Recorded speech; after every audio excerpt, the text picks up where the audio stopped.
I think behind every adoption, there's usually trauma. I mean, there is. Families don't give up children without some kind of distress and circumstance, you know? It goes against human nature.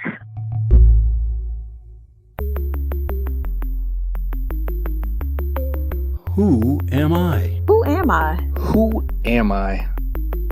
Who am I? Who am I? Who am I? Who am I? This is Who Am I, Really? A podcast about adoptees that have located and connected with their biological family members. I'm Damon Davis, and on today's show is Julie. She lives in Washington, D.C. Julie's early childhood was happy at home, but it was her circle of friends that made her question just what was wrong with being adopted. When she graduated college, her need for information for professional reasons made her stumble across an old document she'd seen before, which impulsively steered her down the path toward reunion. Along that road, she found trauma that she was already prepared to handle and disappointment that she's also thankful for. This is Julie's journey. Julie grew up in McLean, Virginia. She said her parents were very loving people who were somewhat open about her adoption from Catholic Charities. Julie was the oldest child in their house, followed by a younger sister adopted from San Antonio, Texas. A few years later, her parents were approved for a third international adoption from Mexico when her mother got pregnant. And I remembered her asking me, because at that point I was 7, you know, what would I like to have happen since she was pregnant and going to have a child? And we all knew, you know, the adoption had gone through, and what should we do? And I said, let's have both. But they didn't end up adopting the child from Mexico. And then my parents had another biological child 2 years after that. So there were 4 of us, 2 adopted, and then a pretty big gap, and then 2 more children that were biologically connected to my adoptive parents. So in their home, there were 2 older adopted girls, a 5-year gap, then 2 younger boys who were biological to her parents. That age differential can be challenging, but Julie said she was still close with her younger brothers, almost like a second mother to them, while navigating the normal, healthy battles that come with having a younger sister closer to her own age. But in her family, they didn't talk about adoption much, at least not as much as they could have. She said she didn't know enough to be curious and ask questions.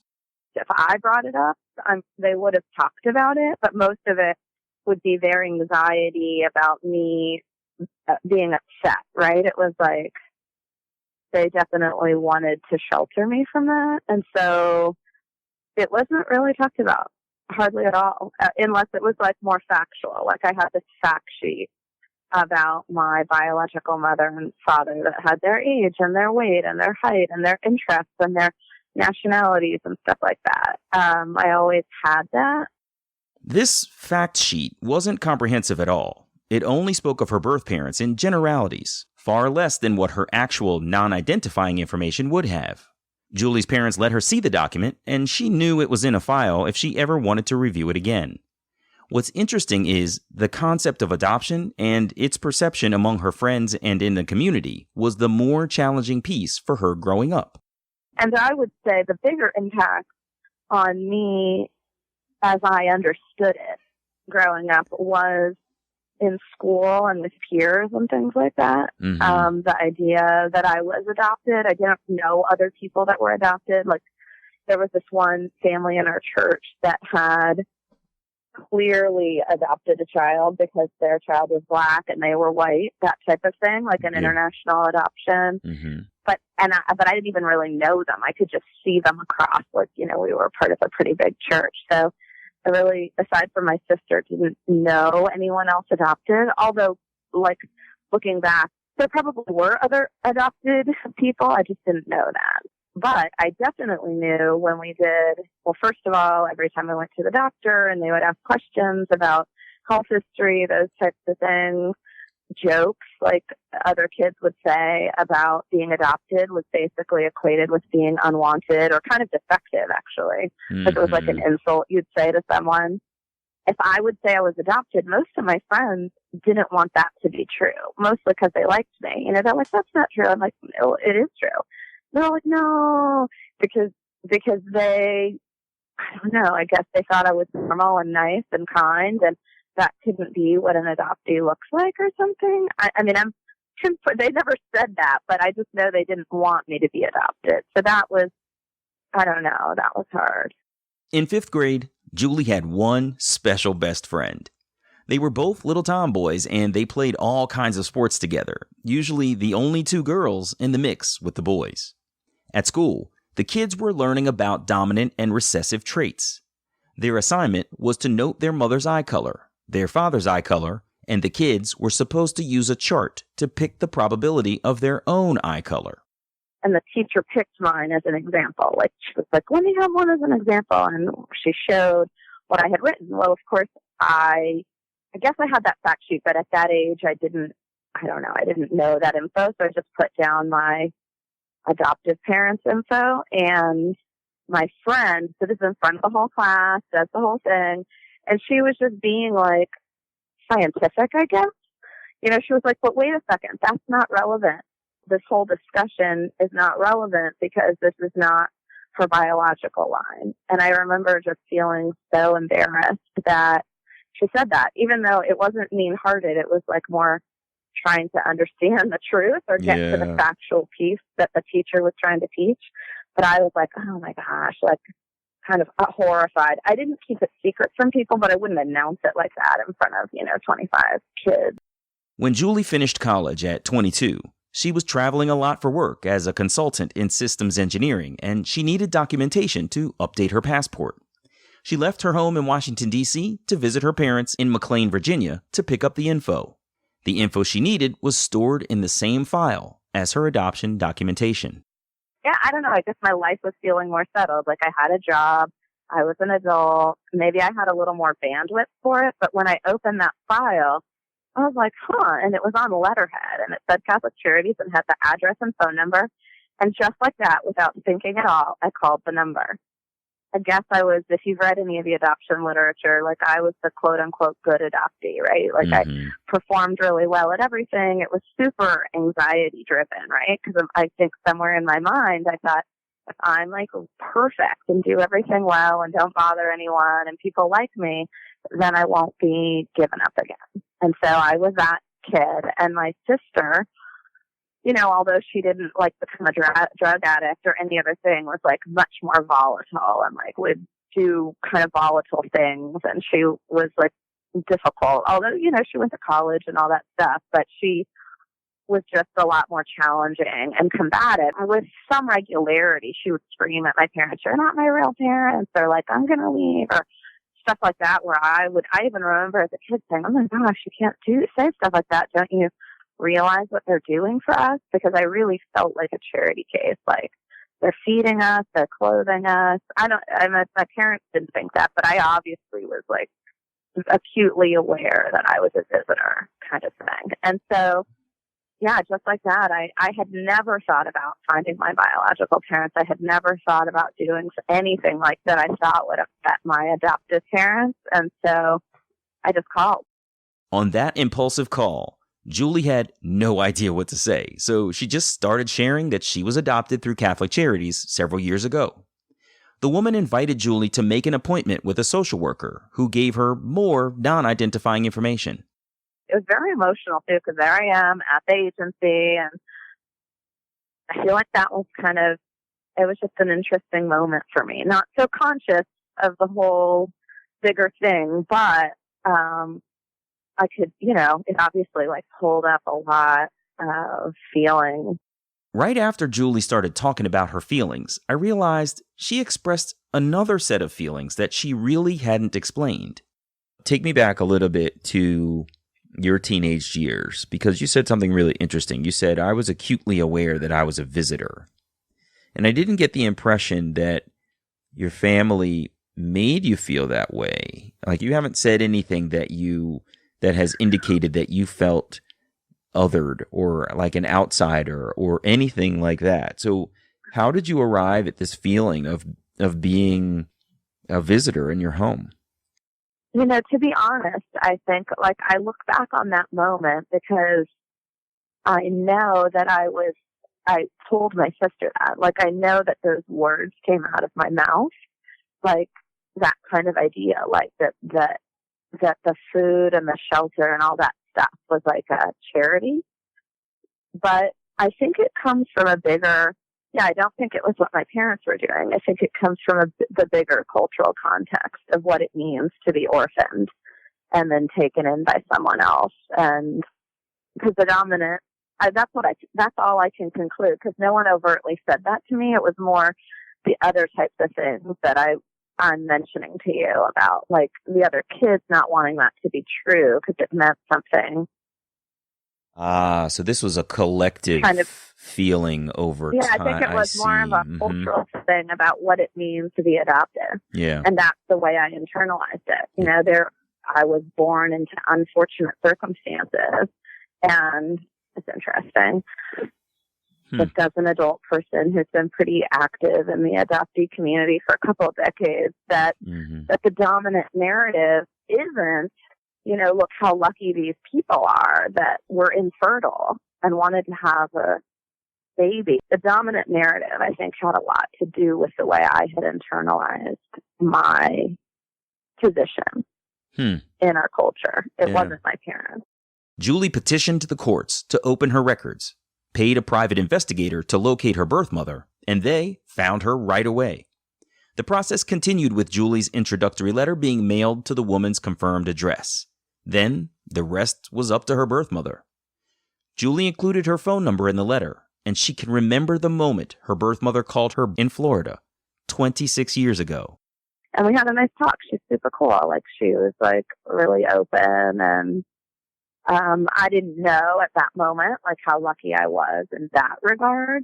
Just having had so many friends, like, adoptee friends, work this reunion thing and have really, challenging or no relationship with their biological mom or dad for various different complicated reasons. But yeah, she was really cool. She was super open, just like,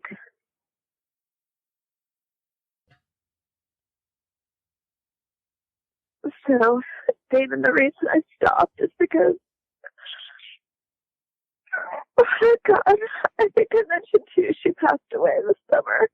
Yeah. And, so it's like, kind of remembering all this stuff is like a little bit hard because, she was a super cool person and, really strong. She went through a lot, and,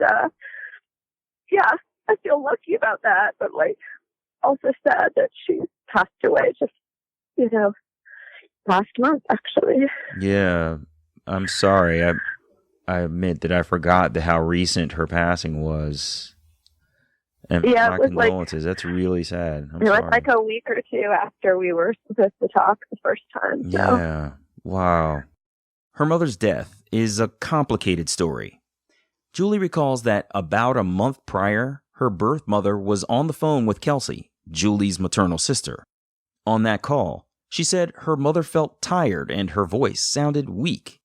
They rushed her to the hospital, where the medical team diagnosed her with walking pneumonia, a lung infection, and a variety of other problems. The clinical staff put her into a medically induced coma, and they corrected many of the major issues their mother was having. When the team brought her back from the coma, she didn't fully recover. She had come to right away, but she was starting to show progress to the point where, like, responding, not really talking, but like hand squeezing and eye stuff that was responding correctly to questions and things like that. And so they moved her to kind of a rehab facility because they expected her to just come online gradually, but didn't need the hospital care. And the day they moved her, she died. Oh boy. So what I was going to say is that my theory is that pretty much everything surrounding my conception and her and the relinquishment, she was 15 and then 16 when she had me, was super traumatic. It totally took her off course of her life. Julie explained that after relinquishing her as a teenager, her birth mother had a bit of a drug problem for many years. When she settled down, Julie's younger sisters, more than 20 years her junior, were born. So I think like those health complications are a result of a lot of trauma that happened surrounding like my birth and then giving me up, and a lot of her life after that. Actually, annoying thing that bothered me when I was first in reunion was that I felt like she was always taking people in off the street, like people who, not just anyone, but people she got to know that were in a really hard position and needed help and like were struggling with like, you know, criminal stuff or drug stuff. Or I think she could relate to feeling really lost and wanting someone to like support her and like be there for her. And so she was always bringing these people in. And at her funeral, there were so many people there that were like, she was so generous. She always believed in me. She would like help me with a turning point in my life and stuff. But I was so worried about my sisters. I was like, this is not a good environment for little kids. You know, it's not, she's not protecting them. But I think it was all tied up in her own trauma around giving me up. Yeah. Which was forced for her. She was a minor and her father like forced it. Oh, wow. It wasn't something she wanted. So anyway, it's very complicated. Wow. Yeah, it sounds like that traumatic start with you, and then it sounds like she just, one, struggled and therefore turned to illicit substances, and then two, sounds like she also just tried to give back so much to so many people as a way to recover from having lost you in the first place. That's just a guess, but that's what it feels like to me when you say she was taking in people. I'm sure she just generally had a big heart, but it feels like she was trying to claw back at you and the loss. Yeah, I think that's right. And I think behind every adoption, there's usually trauma. I mean, there is. Families don't give up children without some kind of distressing circumstance, you know? It goes against human nature. Like Julie said, her birth mother passed away earlier this summer of 2019. They were in reunion for 26 years. Going back to that time in their lives, Julie told me she met her birth mother almost immediately. When they spoke by phone, her birth mother said she just needed a little bit of time to tell everyone in her family about what was about to happen with their plans to meet. Julie's birth mother had a common-law husband who didn't know she had another daughter out there in the world, so she needed to catch him up on that untold part of her personal history. Working as a consultant in the 1990s, Julie's company would fly her home every weekend or wherever she wanted as long as the airfare was the same price or cheaper than going home. So Julie flew out to Northern California near San Francisco. It's kind of crazy, but because I didn't know them at all, but I stayed with them. I stayed with them for the weekend. How was it? And it was nice. You know, a bunch of other family came. You know, it was one of the things that was a little complicated was she was like, yeah, of course, I'd love to meet you. And she was like so full of shame. She was like, I hope you don't hate me, or like, I was always worried you'd be mad at me, or that kind of a thing, which I didn't really feel. I definitely was like still drinking the Kool-Aid of like, it was better for you, it was better for my parents, it was better for me. And in some cases that's true. I mean, in some ways that was true, but it wasn't the whole story. It was more complex than that. And so she said, well, you know, I never told anyone. The only people that knew that I had a baby were my parents, and then my brother, who was the next in line, because she was the oldest in her family. So he knew, and no one else. Like even her best friend thought she just went to study for a year in California. Wow. She had me, my birthday's in May, and she went back to high school in September, as if nothing had happened. So she had you in California? No, that was just the story. Oh. She had me in D.C. Okay. She had me in a, like, home for unwed mothers that was, you know, funded by Catholic Charities. Julie said it was a surreal experience to be amongst her biological relatives. She also recognizes how oblivious she was to what adoption means and what it meant to her then, as opposed to what it means to her now. And I also was like, I don't know, I was so unconscious of what was going on. I was just like, sure, whatever, I'll just go out there. Mm. And everyone was nice, and it was wild to have everyone kind of look like me and all be staring at me. So that's like a weird experience. But I was pretty shut down as a person at that moment in my life. And so I was just like, it's fine, it's whatever. Hi, nice to meet you, blah, blah, blah, blah, blah. How do you mean that, shut down? I just wasn't as acute. I'll talk more about that when I talk about like having my own children, but I just wasn't aware of all of the loss or like all of the backstory or my own loss around not growing up with any of my biological relatives, or I just wasn't aware. I was like, adoption was a nice, neat story. It was like a trifecta of people in need, right? It was like birth family not capable, or like whatever, parents who are infertile, and baby who doesn't have like care. So it was like the perfect solution. And that's all I knew. I was like, it's easy. It was simple. It was just like a great thing. Adoption is a great thing. And that's, yes, I still think that was true for me, but it's much more complicated because it's riddled with loss.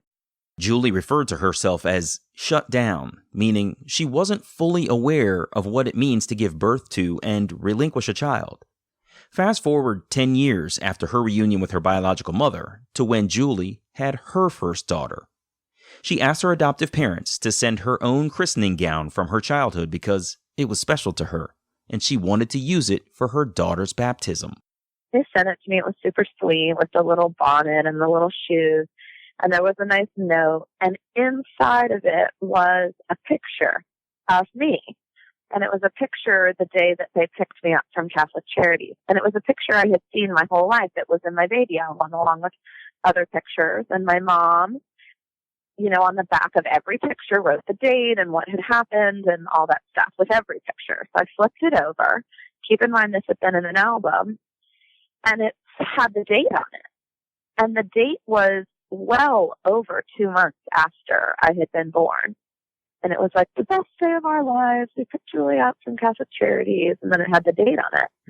And I couldn't even stay standing. I literally fell onto the chair in my daughter's room because I kind of knew what it meant to not have a parent. I had just spent all this time, hour by hour, moment by moment, learning about how to bond with my child, and all this time, morning, noon, and night, feeding her, caring for her, all this just important stuff that my lactation consultant and the doula and every other person had said was so important around brain development and around relationship and attachment and all this stuff.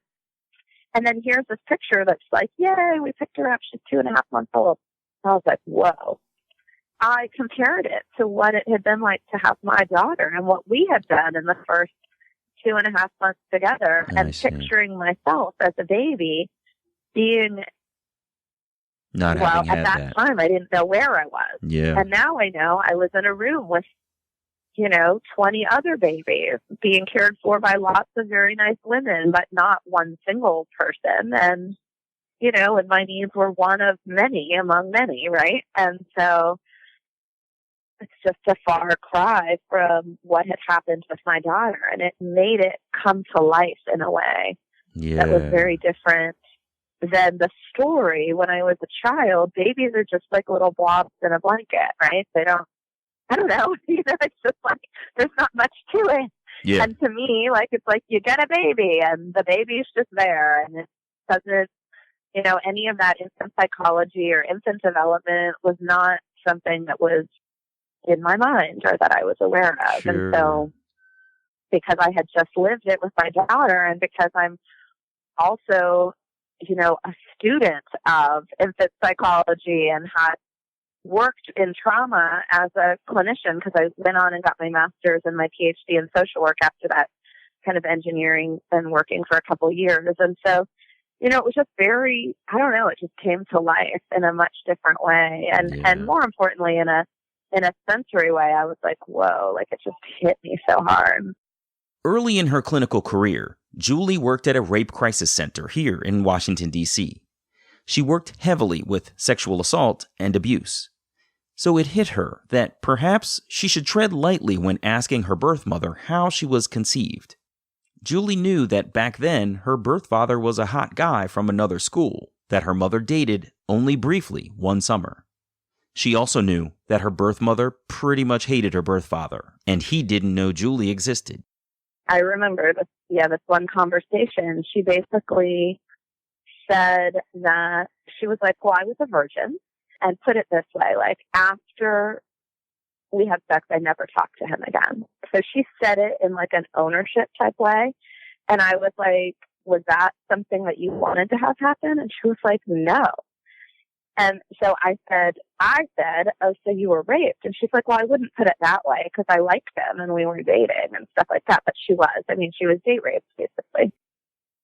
Wow. But nonetheless, I wanted to, it was more recent. It was like in the last 5 years, I wanted to find my father because, first of all, things are complicated. And just because that happened doesn't mean he was like a full-on monster, right? I mean, there are lots of messages that go out to boys about no means yes and what it means to be a man and like how things get negotiated around sex that aren't healthy but are real. And sometimes there are circumstances where a woman is forced to have sex that they don't want to have, but the guy just thinks they're doing what is the way things go because they're dumb too and they're young. She went on to say that she didn't even realize it until she found her paternal side, even after knowing her maternal relatives, that there's a whole package of people that comes with reunion. Julie pointed out that even if a person's mother or father isn't doing very well in life, there's still an entire tribe of people that an adoptee might get to meet as reunions continue. Julie credits her birth mother with being instrumental in helping her find her birth father. And she was so courageous because I knew when we were talking, she was triggered, like back to this trauma that she never dealt with or never processed. But she would still give me first name, last name, address, whatever I needed. But Julie had a hard time looking for the man. She characterized her demeanor then as ambivalent about the whole thing. So she recruited her husband to help her carry on the search to get her across the finish line. She asked for that final bit of legwork as her birthday gift one year. And that's exactly what he gave her. She's been in reunion with her paternal side for 5 years, but listen to this. I have met my father, but he didn't know it was me, and that's a whole complicated story. Julie's husband was a sleuth, feeding her people to connect with on Facebook. She finally connected to a cousin who doesn't live far from her birth father, who is incredibly reclusive. He's also been an alcoholic for decades and isn't a very functional man. But this cousin lived near him, so she would go to his house and ask him questions. When the cousin asked if he remembered Julie's birth mother, he said yes, but he didn't know that he'd gotten her pregnant. Julie said one of the ways they were able to track him down at all was because of his long string of missed court appearances for child support hearings with multiple mothers. It's rumored that he has up to 11 children, but Julie has only found 5 paternal siblings so far. Anyway, Julie flew down to Texas with the hopes of meeting the reclusive man and other relatives. And then I hoped he would see me, but he said he didn't want to meet me. And likewise, my grandmother did not want to meet me. Neither one of them were interested, which was very disappointing. About a year later, Julie's paternal grandmother passed away. One of her paternal brothers, who lives here in our area, was making the trip down to Texas, so Julie decided to go too. After consulting a lot of my adoptee friends who were really supportive and were like trying to help me figure out what was right for me, so I went down to the funeral because I thought I still wanted to meet my dad, and I knew he would be there. I knew it. And so I went down, but I asked everyone to please help me be anonymous, like not say who I was and just be there. And so, yeah, so I met him first. Well, he was very drunk the night before, like there was a viewing the day before. And I got there right, like an hour before the viewing was ending. That's like when my flight got in and all that. And I was surrounded by a couple cousins, my brother, just people kind of like taking care of me in a way, just emotionally. Mm-hmm. And it was kind of gross, actually. He came up to me in a like gross way. Like he was eyeing me up and down and like, I don't know, he was drunk and being gross. So I didn't even talk to him. I just kind of was like, ugh. And I kind of like stayed away from him, and everyone was annoyed because he was so drunk and all this stuff. So he left. Well, the next morning, he was one of the pallbearers, and so I saw him sober. And I was sharing a hotel room with my brother, and so we came in together, and he was also a pallbearer. So he said hi, but he just thought I was a guest there. He was like, oh, hi, and he was more normal. And I watched him also in the funeral because he was a mess. He couldn't stay through half of it. He had to walk out. And when like emotional, he just looked like a little kid who was so lost and kind of a mess. And he also during the funeral, not the funeral, where they put the body into the ground, that part of it, later he couldn't be with everyone. He was watching, but he was like far away, like 50 yards away watching everything. And so then I felt more like, oh, he's so vulnerable. He's just a mess, like a messed up, traumatized, messed up person. So that's pretty much it with my birth father. And I've maintained relationships with cousins and siblings and all that stuff.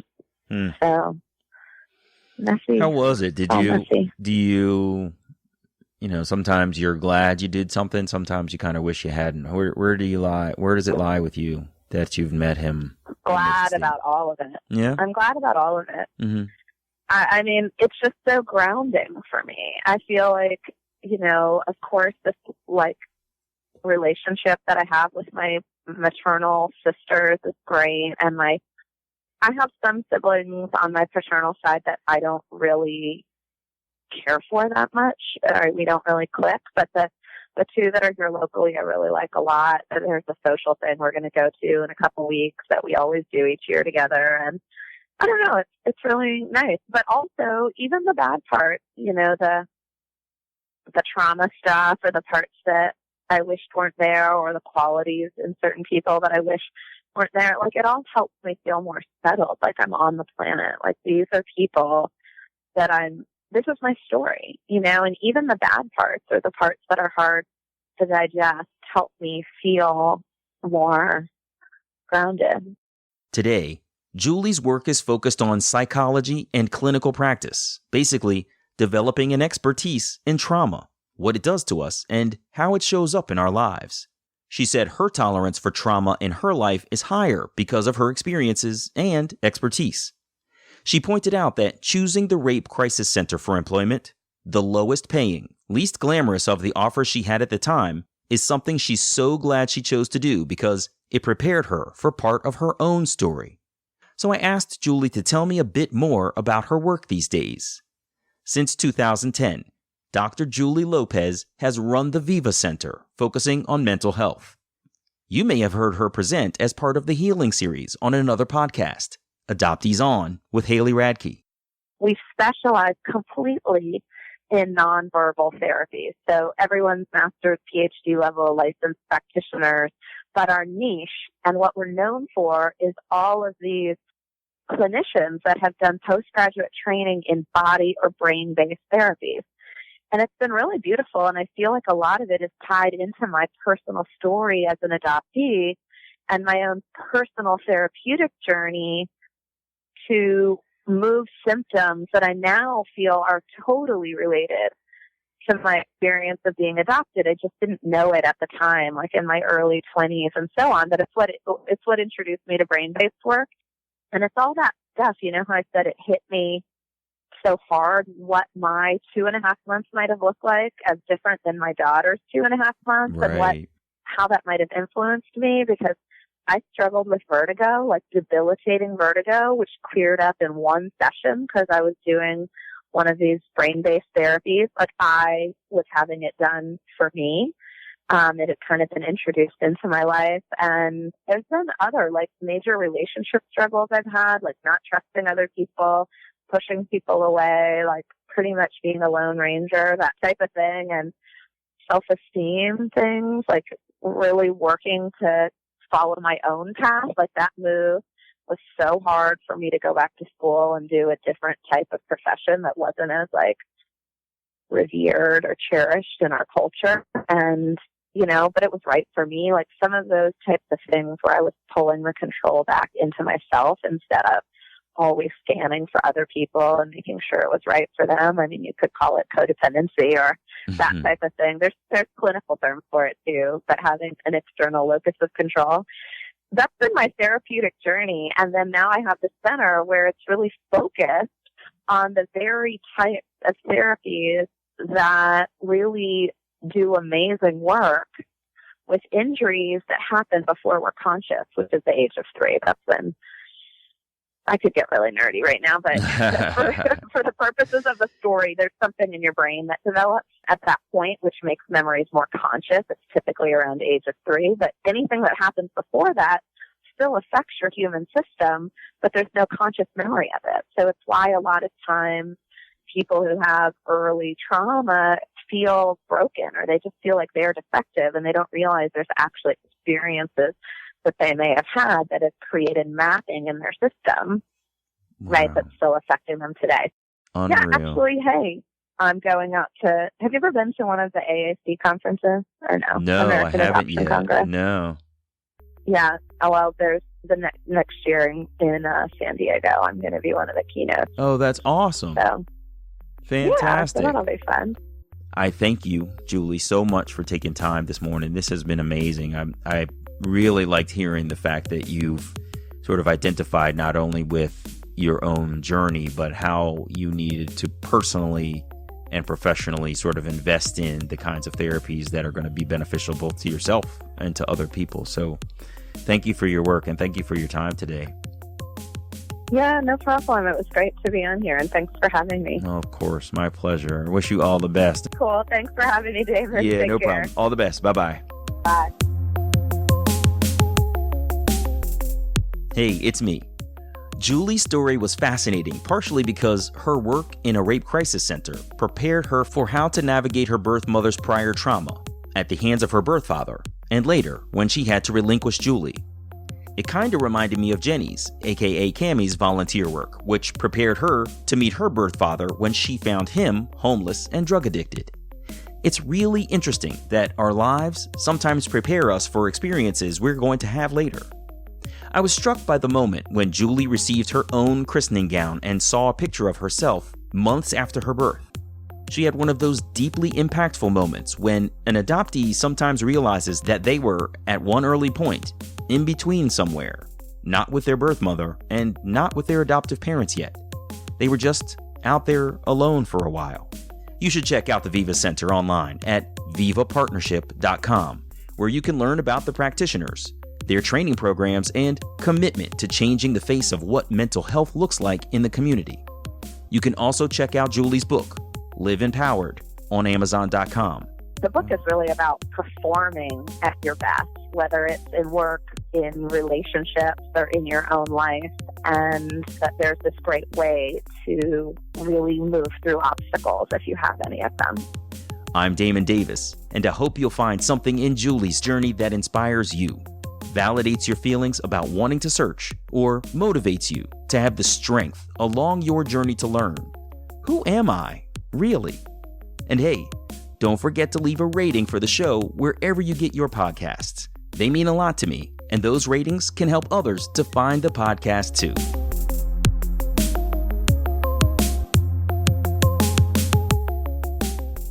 Thanks for listening.